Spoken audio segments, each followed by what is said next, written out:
여러분, 우리의 감정이 몸속 특정 장기랑 직접 연결되어 있다는 이야기 들어보셨나요? 오늘은요, 우리 몸의 감정 지도라고 할 수 있는 아주 흥미로운 인포그래픽을 보면서 그 신비한 연결고리를 하나씩 파헤쳐 보려고 합니다.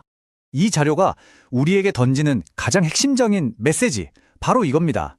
마음이 편해야 장기도 건강하다. 어떻게 보면 되게 당연한 말 같지만 사실 우리 정신 상태가 몸 건강의 가장 기본 조건이라는 걸 알려주는 아주 강력한 문장이죠. 오늘 우리는 이 원리가 대체 무슨 뜻인지 깊이 들어가 볼 겁니다. 자, 오늘은 총 5파트로 나눠서 이 감정 지도를 살펴볼 거예요. 첫 번째는 마음과 장기의 기본 관계, 그리고 두 번째는 슬픔이나 분노 같은 강한 감정들이 우리 몸에 어떤 영향을 주는지, 세 번째는 좀 뜻밖인데요. 기쁨조차도 너무 과하면 문제가 될 수 있다는 점을 알아볼 거고요. 네 번째는 근심, 공포, 충격을, 마지막으로는 이 모든 걸 종합해서 어떻게 균형을 찾을 수 있을지 이야기해 보겠습니다. 네, 그럼 첫 번째 장부터 시작해 볼까요? 편안한 마음, 건강한 장기. 모든 이야기의 기초가 되는 이 원리가 정확히 뭘 의미하는지 먼저 확실하게 짚고 넘어가겠습니다. 다시 한번 이 문장을 강조해 볼게요. 마음이 편해야 장기도 건강하다. 이게 그냥 좋은 말이 아니고요. 이 인포그래픽의 세계관에서는 정신적인 평온이 신체 건강의 필수 조건이라는 거예요. 앞으로 나올 모든 설명은 바로 이 대전제에서 출발합니다. 자, 그럼 이제 본격적으로 들어가 보죠. 구체적인 감정들이 우리 몸에 어떤 장기랑 짝을 이루는지 한번 볼 텐데요. 가장 먼저 우리에게 아주 익숙하면서도 강력한 감정이죠. 바로 슬픔과 분노가 우리 몸에 어떤 흔적을 남기는지부터 알아보겠습니다. 여기 이 자료를 보면요. 오랫동안 이어진 슬픔은 폐를 힘들게 하고 꾹꾹 눌러 참은 분노는 간에 쌓인다고 이야기하고 있어요. 정말 이 두 가지 감정이 이 장기들의 건강과 직접적으로 연결되는 걸까요? 좀 더 자세히 들여다보죠.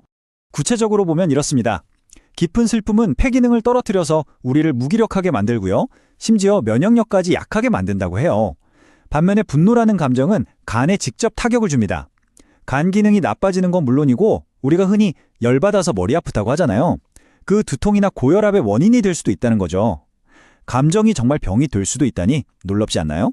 보통 우리는 부정적인 감정만 몸에 해로울 거라고 생각하기 쉽잖아요. 그런데 이 자료에서 정말 의외의 포인트를 짚어냅니다.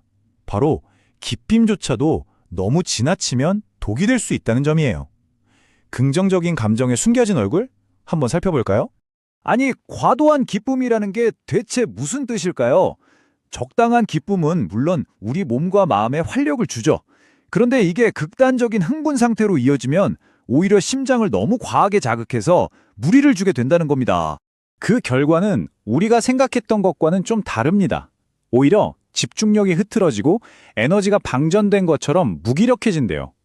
장기적으로는 심장 기능 자체를 약하게 만들 수도 있다는 경고죠. 아, 결국 모든 감정에서 가장 중요한 건 균형이구나. 이걸 다시 한번 꿰잡게 되네요. 이제 우리를 불안하게 만드는 감정 삼총사죠. 바로 근심, 공포, 그리고 갑작스러운 충격. 이 감정들이 각각 우리 몸에 어떤 부분에 영향을 주는지 지금부터 하나씩 살펴보겠습니다. 먼저 끊임없이 무언가를 걱정하고 근심하는 거, 이게 비장을 약하게 만든다고 해요. 그래서 소화도 잘 안 되고 몸의 기운이 꽉 막힌 듯한 느낌이 들 수 있습니다. 심한 경우엔 당뇨병까지 유발할 수 있다니 정말 가볍게 볼 일이 아니네요. 다음은 공포입니다. 극심한 공포감은 신장 기능과 아주 직접적으로 연결된다고 해요. 그래서 신장 기능이 떨어지면 소변에 문제가 생기기도 하고 놀랍게도 정신적으로는 자신감 하락으로까지 이어질 수 있다고 합니다. 마지막으로 갑자기 헉 하고 놀라는 거예요. 이런 충격은 방광에 영향을 줍니다. 우리가 깜짝 놀랐을 때 몸이 움찔하잖아요. 이런 충격이 반복되면 방광 기능이 약해지고 신경이 예민해질 수 있다고 하네요. 자, 이 표를 보시면 한눈에 정리가 되죠.